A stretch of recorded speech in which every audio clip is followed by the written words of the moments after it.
The craftsmanship of that. That's all it took. That's all it took.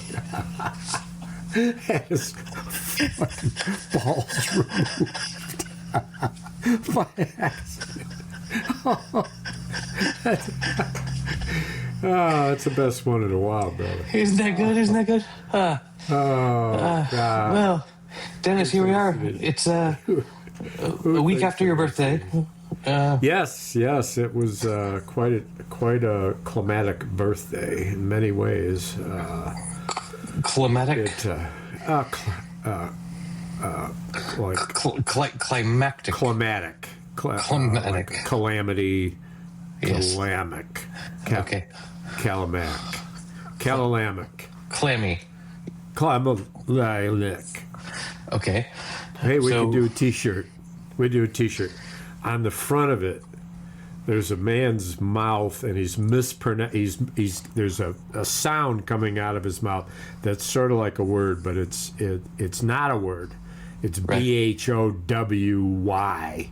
Right. Something. And then on the back of the T-shirt, real large, is the word that he's saying. And that's it would have hilarious. To have to be. Well, not yet. It isn't. You're not. I'm not surprised you're not thinking very cleverly about this. The connection between the front and the back is that the sound in the front is onomatopoetic. The T-shirts. Right? You mean it's palindromic? So it comes out of his mouth and it says,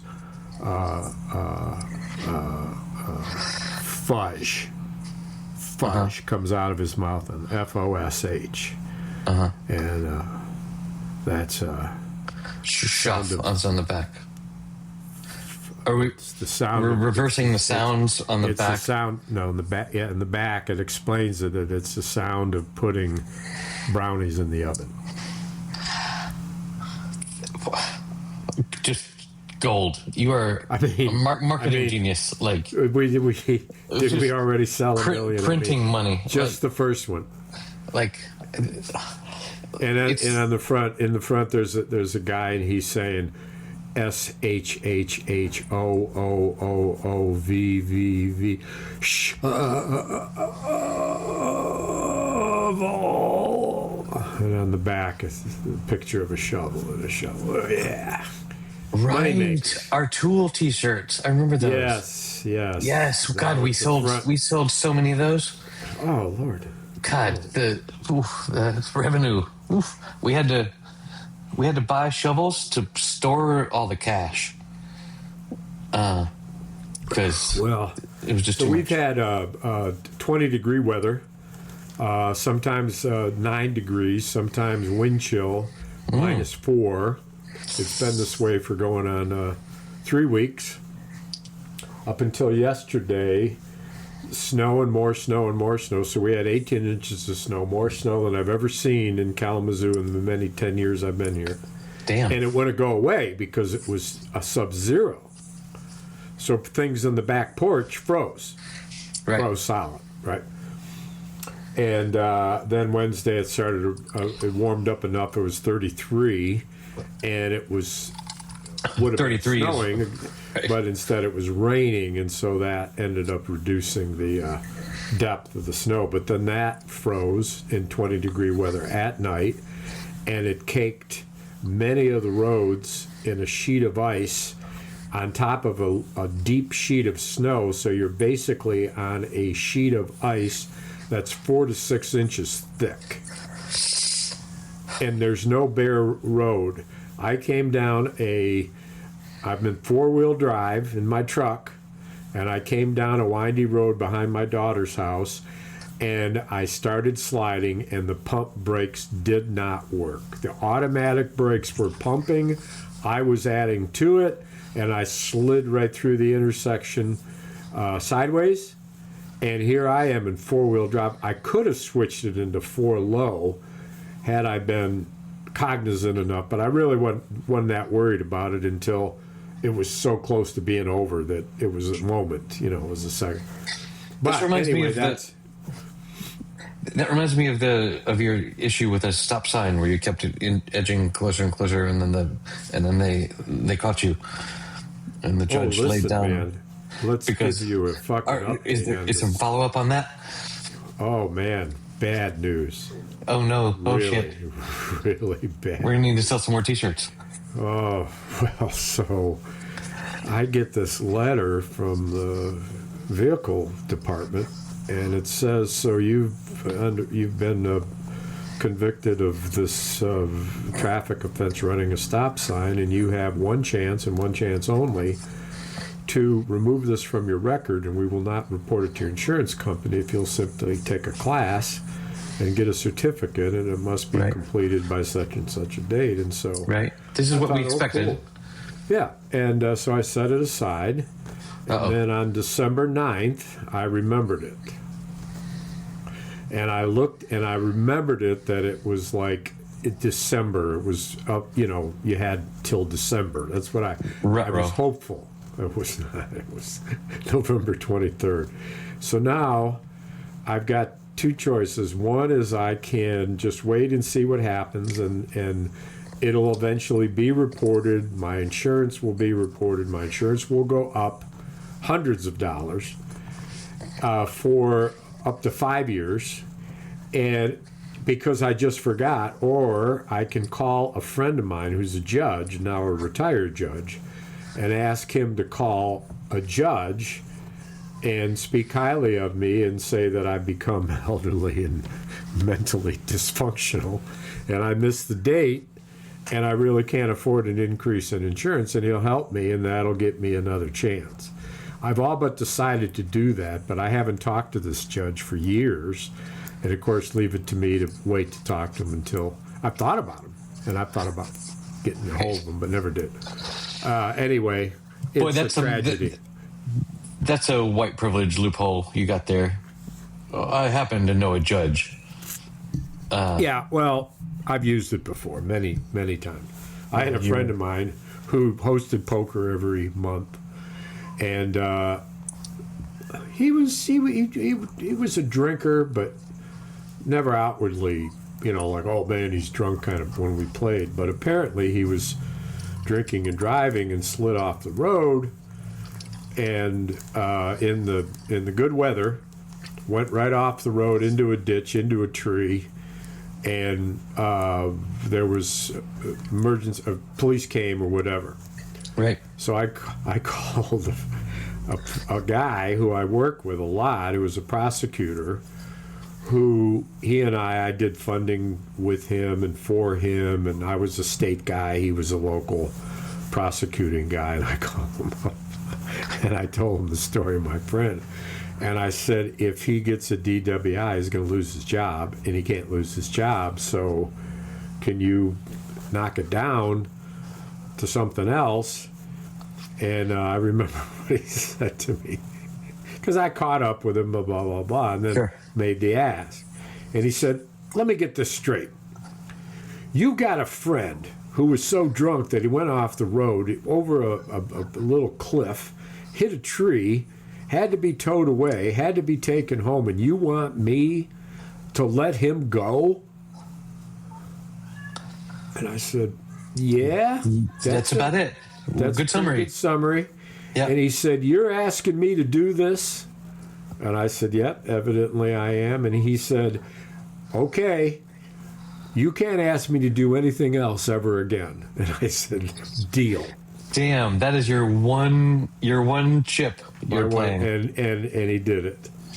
And I called him and thanked him, and he was curt. And he was pissed that I asked him, and he was pissed because I had helped him so much. He really, it's the thing that you do now and then, depending, and so, he might have well just said, no, I can't cross the line, and I would have said, well, all right, I understand that, and called my buddy and said, no deal. But, but I did impose on him in a way that was I don't know. Was it unethical? I don't think so. Well, I was trying to help a yeah. friend. It certainly wasn't it was altruistic.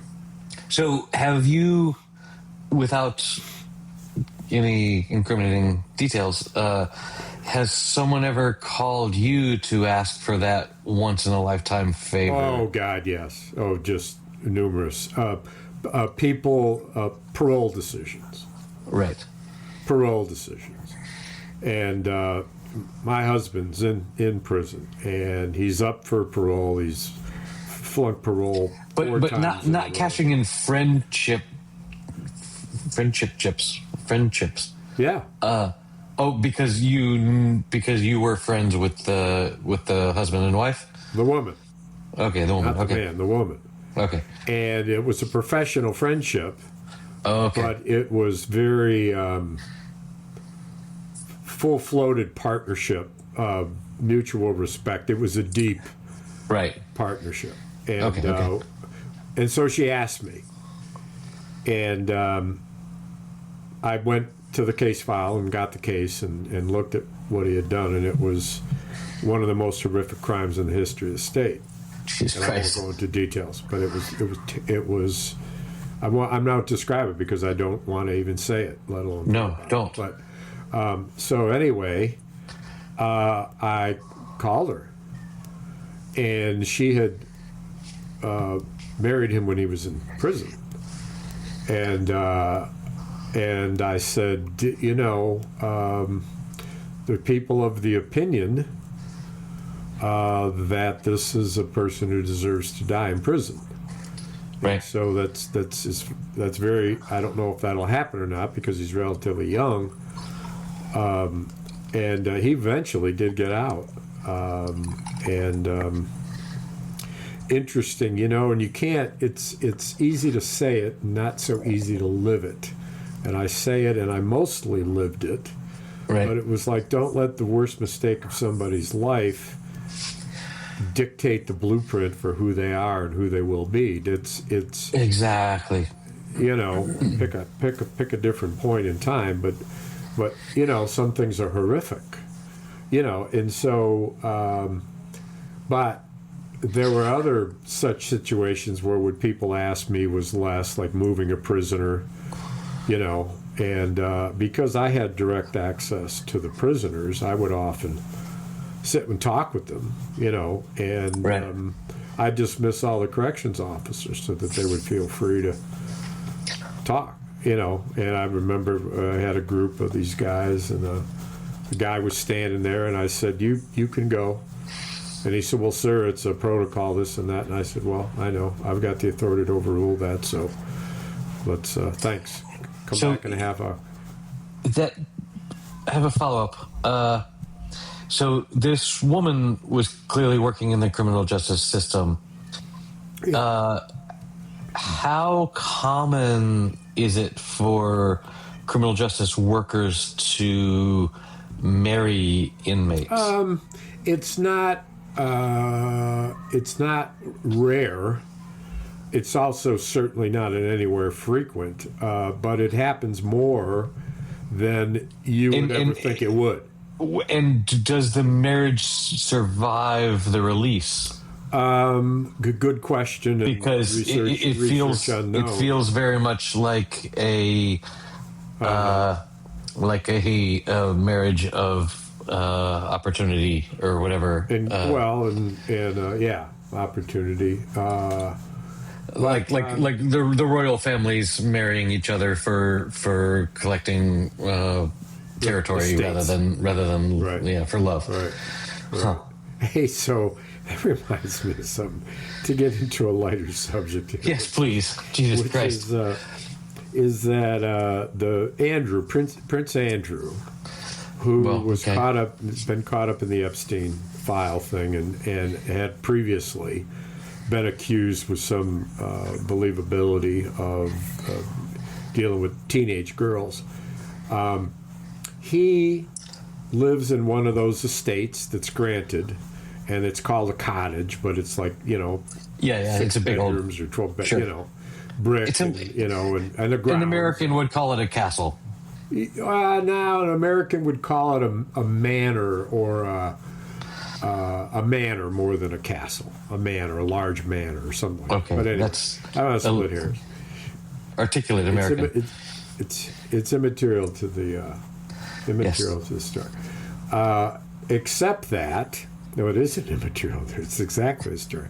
So what he was charged, and what his what historically has been charged to the person living in this grand manor, has been dating back to, I think, the 1600s, maybe 1700s, a peppercorn. Because at that time, spices were so rare and expensive that they were used for barter. Okay. And to this day, this motherfucking Prince Andrew is supposed to be, and probably does, pay a peppercorn. It's probably, I mean, can you imagine? Somebody delivers to the lawyer's office an envelope that's got one peppercorn in it with a note that says, here's my annual payment for my Grand Manor estate. Huh. That's what they call it, estate. I did not know that. Yes, to this day. Now, here's the question. What if he hasn't been paying a peppercorn? What if he hasn't?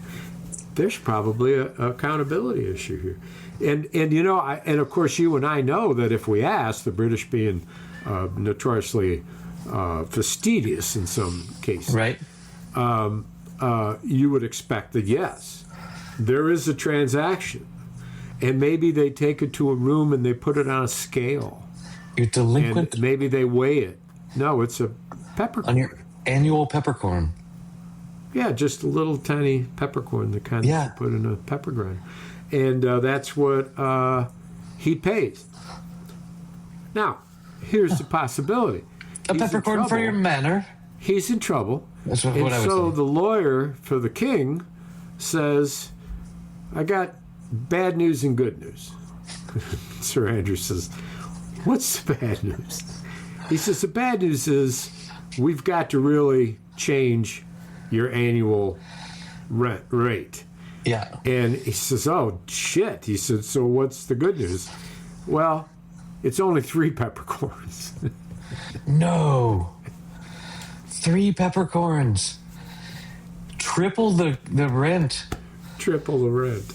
That's rough, man. That's a spicy take. You know, hey, there's not an eternal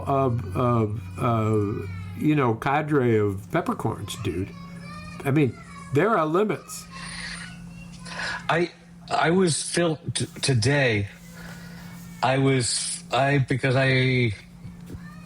Because I'm a fancy lad, and a year ago I bought an electric pepper grinder. Oh yeah. Which I think I might have mentioned to you. Handheld. Yeah. You press you. Yeah, well, no, you press a button and it goes. And but there's like a little light that shines on the food. You can see the pepper landing like black I've snow. used one. But it's like USB rechargeable, so and so today I was refilling my electric USB peppercorn grinder, and with peppercorns, and 2 of the corns fell on the floor, and I was like, "Fuck, that's like 2 years rent." Yeah, that's 2 years rent. It's so 2 years wild. rent of an English estate. God. So here's the other thing. So I'm calling our lawyer tomorrow and saying to her, contact them and tell the king that we're willing to pay, check this, we're willing to pay 10 peppercorns. Whoa. And when they won't do it, we go to the press.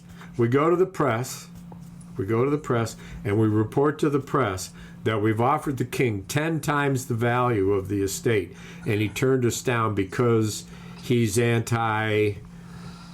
I don't know. We make anti-American because we're Americans. At least or pro sure pedophile or whatever. Yeah. Pro pedophile. And oh yes. Because it's and yeah. Okay. Yeah. That's it. That's the hook. Yeah.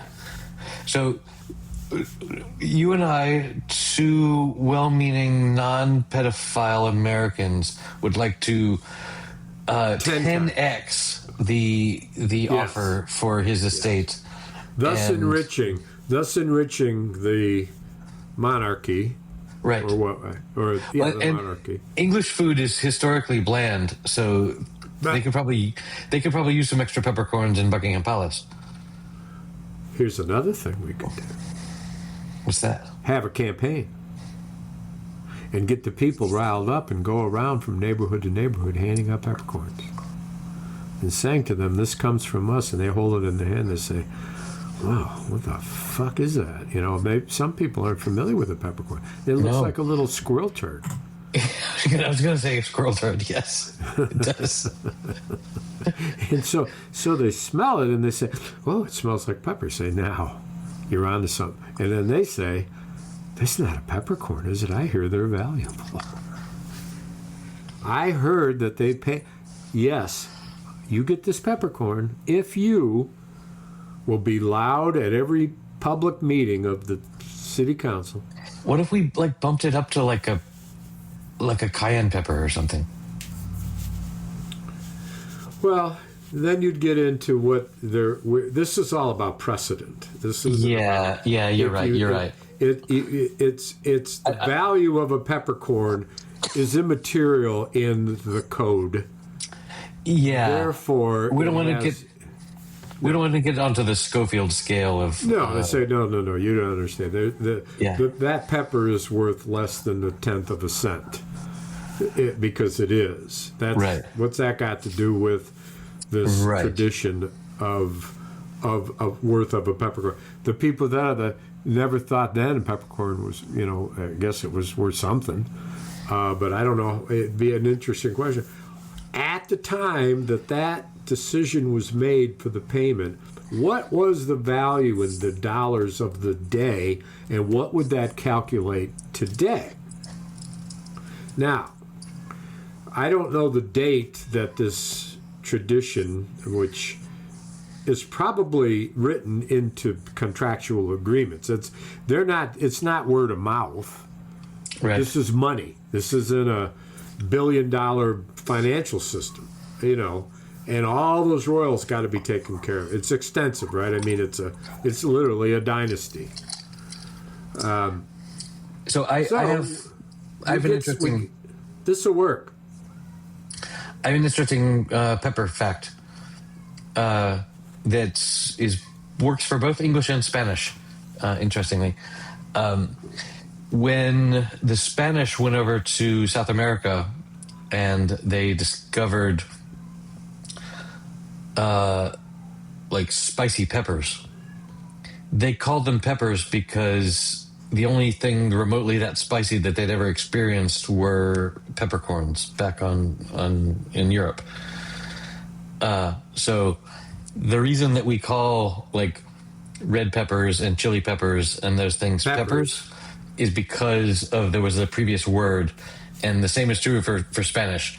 In Spanish, a red pepper is a pimiento, and the black and the peppercorn is a pimienta, the feminine version. But so there's your pepper fact. The more, some of that goes on a T-shirt. As a grandfather, as a grandfather, do you ever watch Peppa Pig? Are you familiar with Peppa Pig? Pepper Pig. Peppa. Pepper Pig. Peppa. Okay. Never mind. Pippy. Never. Yes. Hey, speaking of this, just go to Entertainment Desk, man. I saw a movie last night that I never knew existed. Never heard of it, and came across it when I was clicking, and up shoots a picture of Woody Harrelson, and the name of the movie is Wilson, and it is a movie like other movies of its genre is based on a graphic novel. And the woman of interest, his ex-wife of 17 years past, is Laura Dern. And so it's... Laura Dern is everywhere at the moment. Laura Dern's been everywhere for a while. Yeah, but particularly this the latter half of this year. Well, or since Big Little Lies, she's been very hot commodity. Well, with Reese Witherspoon and that and all that. I mean, I met her in Jurassic Park, but like George Clooney is going around doing a movie tour, and he talks about how his very first movie was with a 15-year-old Laura Dern, where they were filming in Budapest, and it was kind of it was like they were getting eaten by a bear, but it was a scam, and they ran out of money, and so they had to live in Budapest for a month before they could raise enough money to get back. Anyway, I've heard a lot of her name lately. Wilson looks interesting. It's a character study, and they're rare in movies because they're 2017. They're eccentric. They're not. They're as far from an action flick as you could imagine, of course, and because it's a character study, if the actors aren't the absolute top notch, then it won't work because it's just too boring. And Laura Dern plays a character called Pippi, which is how you got here from Peppa Pig. Yes, that's exactly how I got here, because of Pippi the pig. No, Piffy, Piggy, anyway. Yes. And so the woman who plays her sister, who's a prissy sister, is married to Robert F. Kennedy Jr., an actress by the name of Cheryl Hines. And Cheryl Hines, you may recall, is the former wife of Larry David in his series Curb Your Enthusiasm. Yes. Wow. Yes. And they get into a fist fight, and it's really graphic and surprising. It's just the whole movie is just one surprising turn after another. Woody Harrelson is playing to perfection this really eccentric, idiosyncratic kind of guy who's been alone for 17 years and decides to look up his wife after his father dies, and all this from the fucking preemptory reel. I'm not. She's still married to him. That's amazing. Still married to whom? To the health secretary. Whoa. Why is that surprising? Are you assuming her politics somehow? No. It was just it's been 11 years, and how could you stay with? I don't know. Because she believes every bit of it. Cool. She thinks he's an American hero. And little did we know about her politics, so she was playing that part. And you know who she ended up marrying? Ted Danson's character in the in the series. I didn't watch it that far. Anyway. Yeah. Anyway, this Wilson was a crazy pleasant diversion, and Woody really had to reach for this. This was very unusual for him, and I want you to notice. And you probably would have anyway, but I want you to notice right off how his character affected his walk.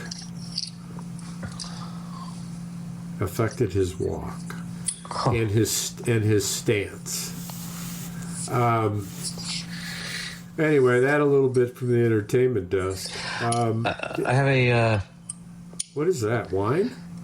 This is a local beer. Remember there's this local couple that makes cheese, and right. And the woman make beer now, and the woman is from Hickory, which is weird. Oh yeah, I remember the story. And episode 236. Yeah, and they make this beer that. So I am a subscriber. I just when I first discovered them, I was like, okay, I want this little cheese family thing to work. So I was like, I'm going to sign up for a membership to be a patron of this. Cheese. Yeah, and so every once in a while they will send me a box of cheese, like if we don't make it up to their really far away place. And while I was gone recently to America, I came back and there was like some new cheese in the fridge that was from them. So I just realized that they had sent this. So I'm going to have some. And so, how's the beer? What kind of beer is it? Light, dark, Pilsner, lager? It's a pale ale, small batch. Like a blonde? Yeah, I can't tell. Pretty light. Yeah, clear. It's fairly refreshing. Refreshing. Yes, it's very. Yeah, it'd be better on a summer day, but here we are. Well, I have a Kirkland lager. Kirkland runs the big Costco National Big Box store. Okay. And you get 36 cans. I don't think Kirkland runs Costco. I think they're a brand. No, it's the brand. Right, it's the brand. It's the brand. It's that. I wouldn't doubt. Well, that's some cheap. How do you know that Kirkland doesn't own Costco? I'm just guessing. You think Costco owns Kirkland? I think so. I think. Is there a Mr. brand. Costco? Here's the question. Is there a Mr. Costco and or is there a Mr. Kirkland? Costco sounds like cost company, so that's like well, there's the land of the Kirks. So well, that's you might I don't know. God, how did you think of that? The stuff you come up with. I love no wonder this podcast is so popular with just diamonds like that. I love the path that we've taken to get here, particularly. My only real content is I can bitch and moan about how my foot hurt, or I can do an entertainment desk and talk about a TV show that I'm in love with. Wherever your heart takes you, bro. I'm all ears, man. I just FYI, I found this glass, and I hadn't remembered that I had it, and it reminds me of a great Christmas present for my there's fellow a skull, Mojos. Skull in the glass, yes. My fellow Mojos. Nice. So you never, correct me if I'm wrong, you never really saw Breaking Bad or Better Call Saul or those shows, right? Correct. And I've read up on them and about them, and I have a general idea. But you never seen them. Never, not an episode. You probably watched a little bit of like X-Files though a long time ago. But maybe I watch X-Files a lot, religiously. Okay. So Breaking Bad and Better Call Saul were created by the same guy that created X-Files. His name is Vincent Gilligan, and now I know the name. And now he can pretty much just like print Hollywood money as he wishes, because he's got that name. So apparently for like 10 or 12 years now, he's had this idea for a TV show where what if through some quirk, what if all of humanity, all of humanity's primary goal was to please you, like to make you happy, to give you whatever you desired, one person in the whole world. One person. It starts with, what if it was just one person? Yes, you could. Literally everyone in the entire world was just trying to make you happy, and so he's been having that simmering on his mind for a while, and he quickly realized that if the protagonist was just some dude, then it would just be like sort of a crazy porn fantasy all the time. Sounds like Truman. Well, except Truman didn't know that he had everything, but yes, He did figure it out, though. I mean, that was he figured it out, and so he and then he was working with this amazing actress on Better Call Saul, and he started to reshape the idea around her. Like, what if she was the protagonist, and also what if she was a super curmudgeon that like was unhappy with just in general with everything.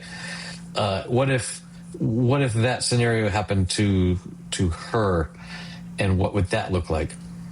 And anyway, there's this TV show on. So he did that. That's the plot. So he's done this. It's on Apple TV. It's not like if you, I don't know, have an iPhone or have an app, some way to get Apple TV. It's called Pluribus. Pluribus, as in Latin e pluribus unum. Multiple. The mini, I think, is because I was always taught that the U.S. motto e pluribus unum was out of many one. So E is going to be out, and I think pluribus is many, and then unum is one. Pluribus. And so it's It's excellent. It takes, like, because he's such a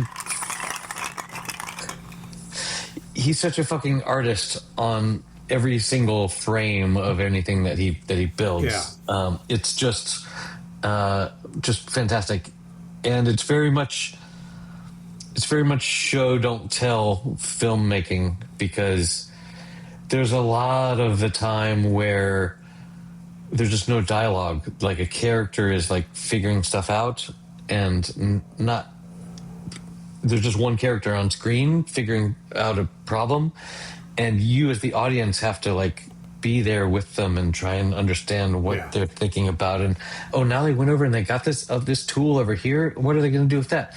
And that's sort of a, like, he's always been very much a trust the intelligence of the audience person. Not, let's over explain this, but it's pretty wild. The general premise is there's some sort of virus that takes over the world, and that's not your favorite genre. No, and I specifically had to tell my family when I showed them the first episode, I had to say, this is not a zombie movie. This is not zombies, because it feels very zombie early on.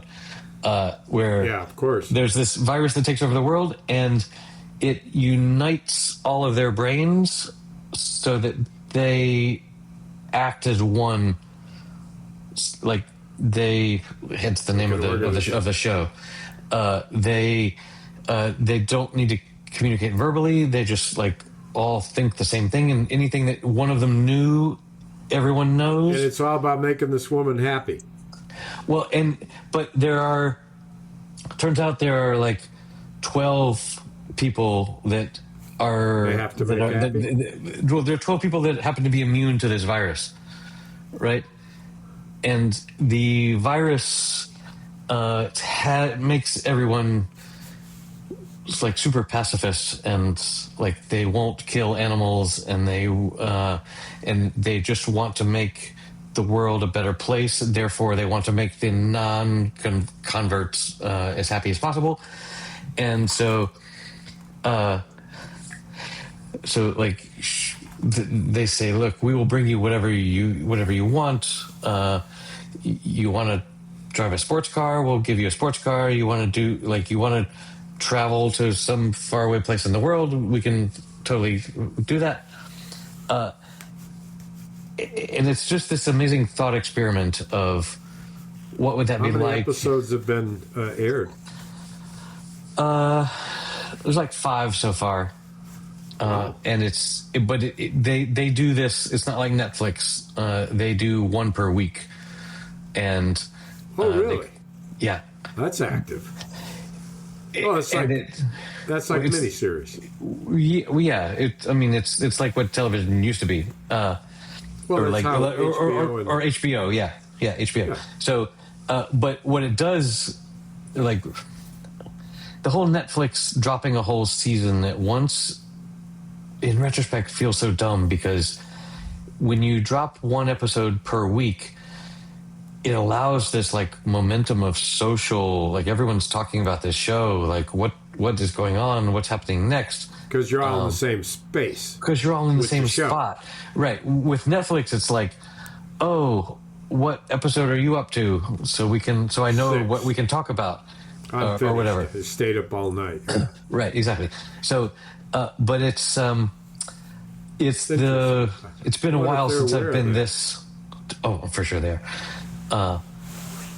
It's been a while since I've been this excited. Put it on a T-shirt and send it to them. Send what to who?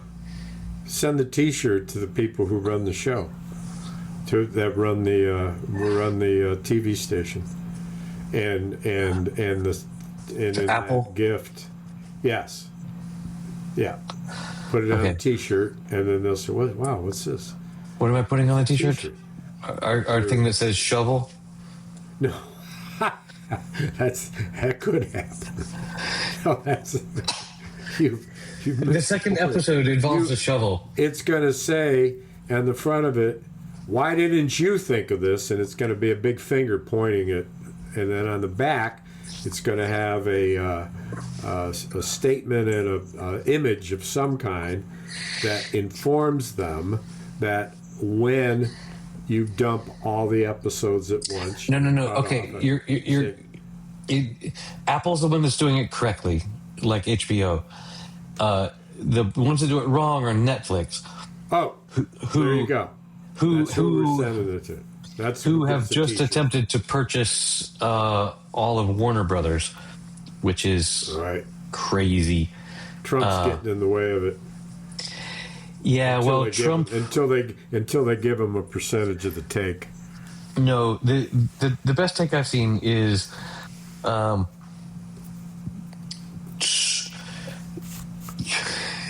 like Netflix doesn't want all of Warner Brothers. They just want all the previous content. They want all of the movies and Looney Tunes and whatever. But what they don't want are is CNN. And so what I've heard is that Paramount and Larry Ellison are trying to force them to spin out CNN so that Larry can buy CNN so that he can control the media narrative for the next election. Jesus. So it's like all really well played out. I have a really interesting video from Twitter that I will put in the show notes, and I will send to you as well. That there's this woman that breaks down, she's got all these spreadsheets and she's figured out exactly what Larry Ellison is up to. Anyway, this TV show I'm super addicted to it. It's also they do this thing where they have an official podcast that comes out after each episode, where they have some of the actors and some of the people on that talk about how they did stuff. It really is HBO has been doing this. The Breaking Bad people have been doing it for a long time. But then also there's all these other podcasts that also cover the same hot shows. So you could just hear lots and lots of opinions about the previous episode between episodes, which is amazing. It's a thing that didn't really exist before. Yeah. Which is and it becomes an entire, I've used the word twice already, dynasty of information that's all interconnected and fascinating. A dynasty. It reminds me of The Sopranos in several ways, but The Sopranos did not have podcasts around it, but it's happened since.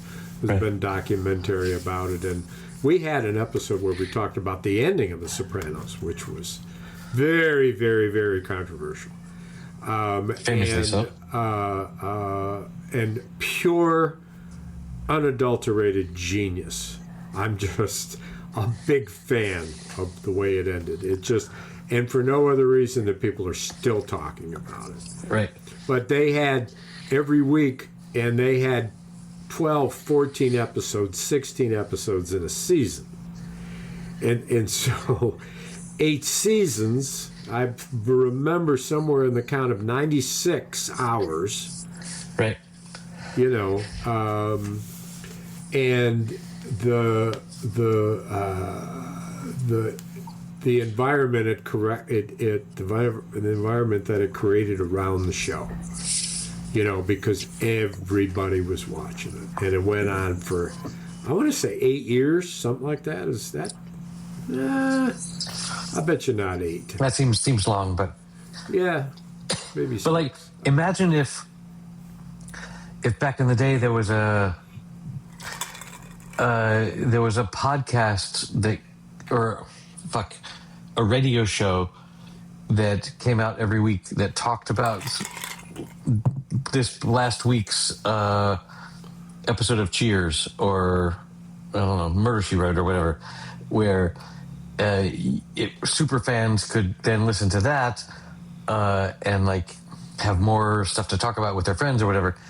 I've seen there are several podcasts that are going back and going through every episode of, I don't know, MASH or Friends or whatever, and so it's a couple of people that get together and they're like, all right, we're gonna watch an episode of this and then talk about what we thought about that episode, and our listeners can follow along or listen along or it's actually entertaining to hear people talk, if they're half intelligent and entertaining enough, about TV shows that you've never seen or movies. So that means nobody's listening to us.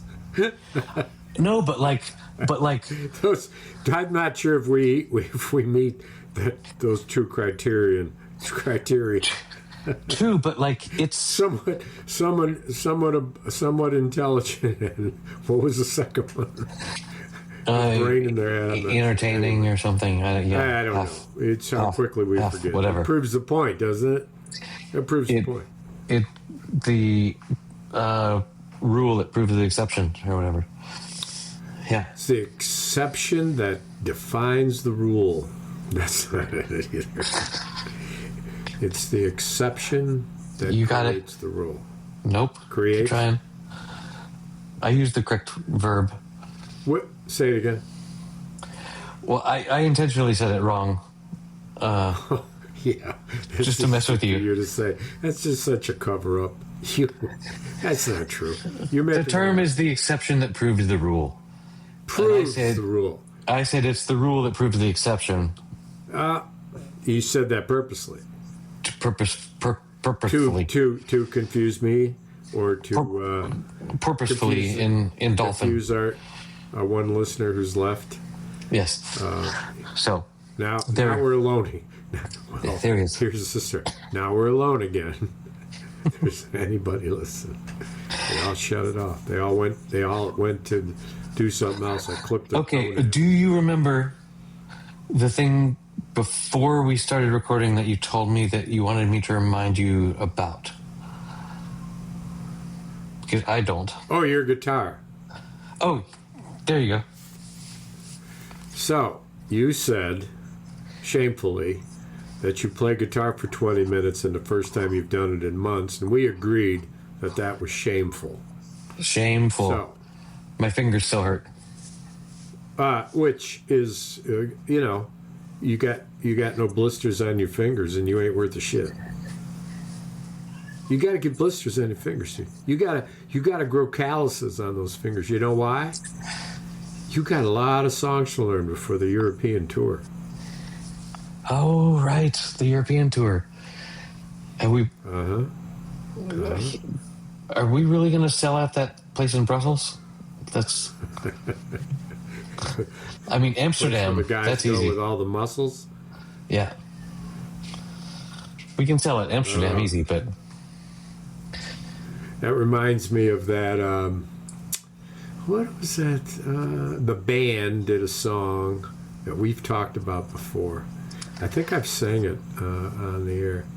Oh, the streets of Rome are faded lady, and not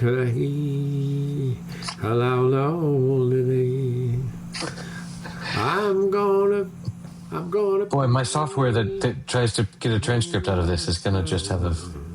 And I paint my masterpiece. Oh, that's probably when I went to Rome that you were singing that. And there's all the all the way. Sometimes it's gonna get easier when I paint my masterpiece. I love that song. We talked about it before, I'll say it again, is that writers that are this skilled create these images in 5 words.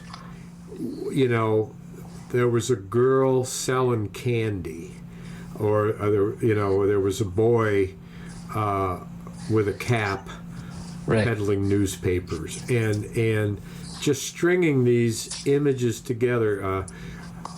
He took a plane to Belgium, I think Amsterdam, and it was so bumpy that he thought he was going to die. Nice. It's just so descriptive and minimalistic. This is reminding me. You were talking earlier about Woody Harrelson, and earlier today I was watching an interview with Matthew McConaughey, and he was talking about, boy, he seems like a solid hang. I mean, both of them, but just the charisma dripping off of Matthew McConaughey is amazing. But he had this. He was promoting. He's got this book of poems and wisdom and shit that he's written down. Apparently, every day since he was 18 years old, he's been writing down little bits of shit that he found interesting that day, and some are just observations, and some are prayers, and some are poems. And anyway, he talks about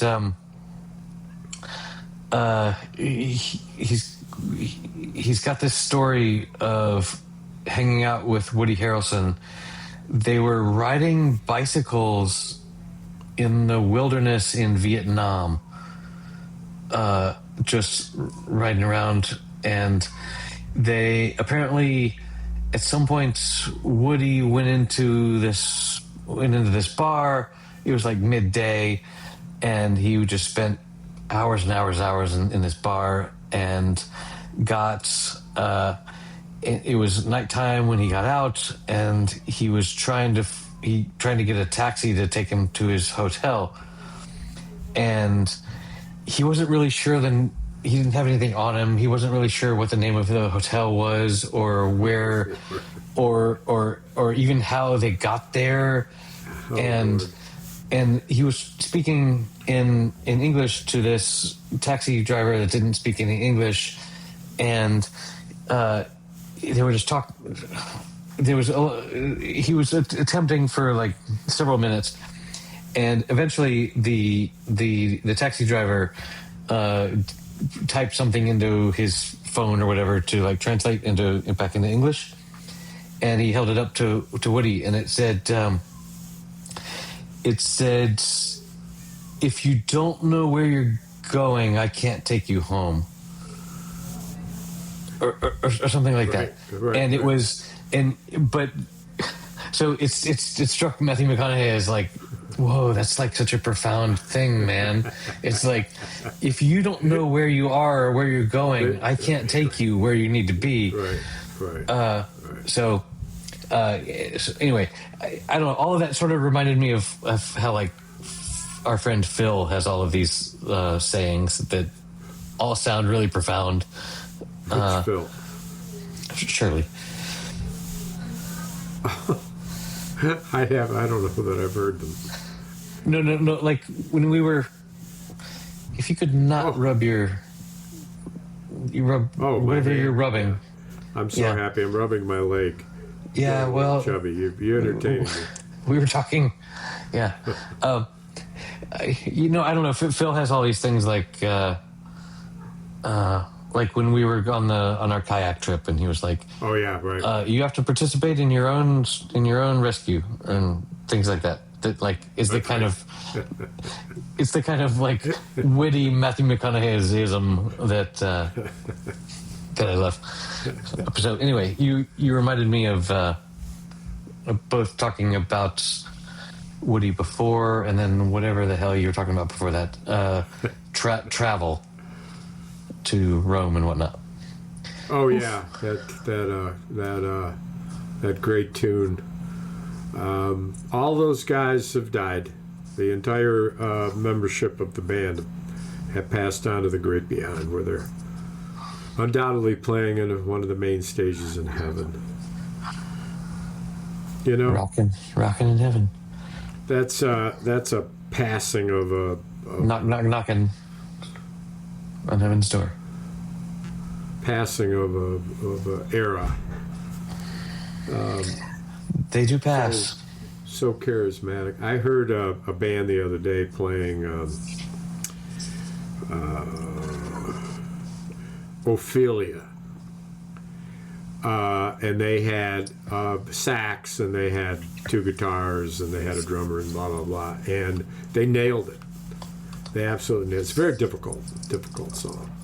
We're doing a Christmas show coming up on December 20, and we have 4 and now 5 Christmas tunes.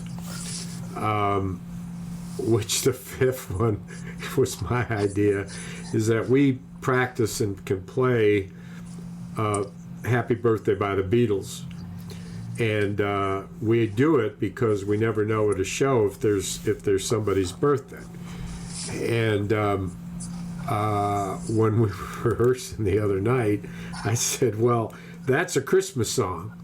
And they're like, why is that? I'm like, Baby Jesus. Well, they have. Okay, so when I first moved to England, and we spent our first, like, we bought a house in early December, and we spent December painting our brand new house, and with just the radio on playing British Christmas shit. One of the songs was the Beatles, but they have their Merry Christmas song as well. It's not. Hope you're having a marvelous Christmas time. No. It's Paul McCartney. And the Wings. Hope you're having a wonderful Christmas time. Ba-da-ba-ba. Ba-ba-da-da. Ba-ba-da-da. Ba-ba-da-da. Hope you're having... No, John Lennon, Happy Christmas, the war is over. And so this is Christmas. There it is. And all it on. What have you done? Another year's over, and a new one just begun. Yeah, that one. But anyway, Was that the Beatles or John Lennon? That's just Lennon. So he did. How many albums did he did solo? Did he did several? He did some with Yoko. Right? And did performances and shit like that. Yeah, so just this past weekend, my wife and I and my son were in a bar, and they had a poster on the wall with the lyrics for Imagine. And I asked my 12-year-old son, hey, do you know this song Imagine? It's one of the most famous songs in the whole freaking world. And he was like, no. And so I talked to him about it, and I showed him the lyrics. And then today in his music class in high school, they started talking to him about talking to everyone about Imagine. And he was like, hey, cool? That's the one I just heard about. So he was ahead of the curve. So John Lennon released 11 solo albums in total. Did he really? God. Yeah. I knew it was a high number. I didn't know it was that high. Yep. Well, it's interesting how the band has been processing Christmas tunes, because we only played them once, right? Of course, except for birthday. But we've got a Backdoor Santa, which is so sexually filthy that it's like it's a B.B. King tune. I don't know where it started, but it's. Oh, Lord, you can only imagine the puns with something called a Backdoor Santa. He makes us run about the break of day. He keeps the women happy while the men are out to play, Yep. And then another one by Coco Taylor called Merry, Merry Christmas. And it's a blues tune, but we changed the word to Merry Mojo Christmas. Nice. And there's this one place that says Merry, Merry, Merry Mojo Christmas in Chicago, in New York, and here in Kalamazoo is what I changed it to. Course. And we're doing Run, Run, Rudolph by Chuck Berry, and the band was playing it, and I'm singing it, and they're playing their instruments, so we got it down. And I said it's missing something. It's not vibrant enough. I said I want you guys to sing background vocals, and when I sing "Run, Run, Rudolph," that's the chorus comes in 3 times. Every time I do that, when I sing "Run, Run, Rudolph," you got to get on time. Blah blah blah. You sing "Run, Run, Rudolph, Run, Run, Rudolph," and so the leader of the band, my son-in-law, says, you know what? I don't know that the juice is worth the squeeze. We're only playing this one time. I mean, it's fine without it, and whatever. And the other guitar player said, oh, you just want us to go on? And I said, that's exactly right. And so the next time we did it, by the time we got to the second chorus, the whole band, all 4 of them, were all singing the chorus. Nice. And it changed the whole nature of the thing. Sure. As you can imagine, But my favorite one, which of course you're going to hear now because I got to go. Seems like it is this one, and it's so fucking melodic. I wonder though if.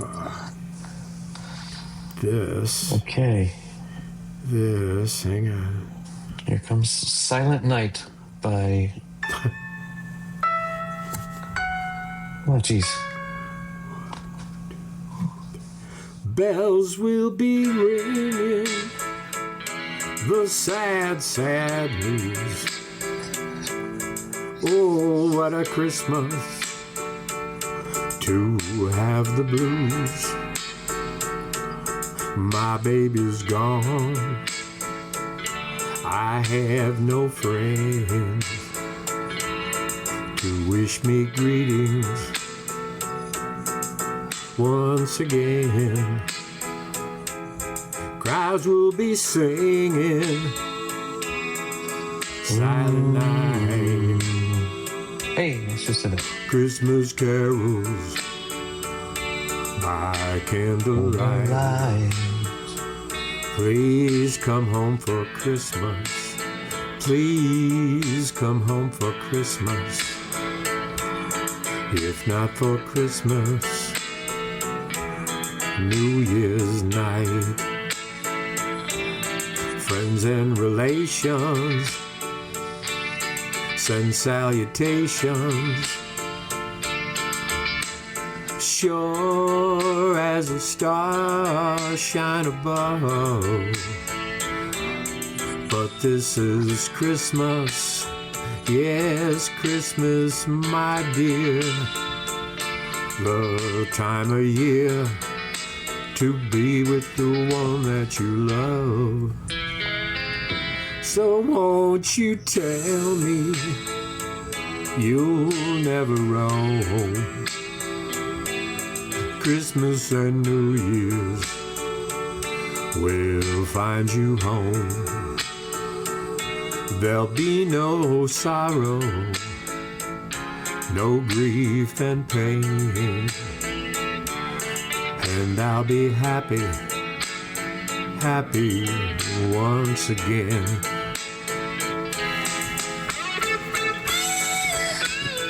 Yeah.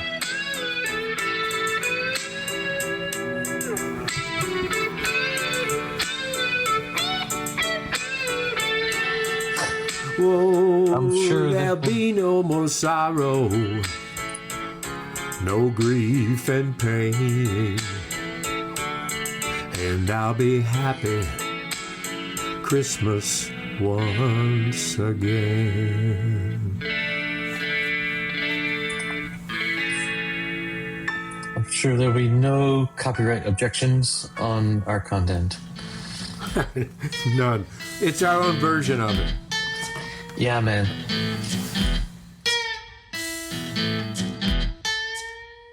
Okay, that does it for episode number 268.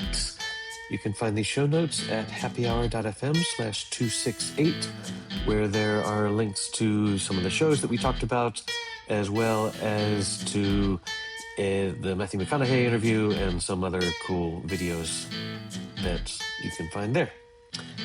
You can support the show at patreon.com/happyhour. See you next week.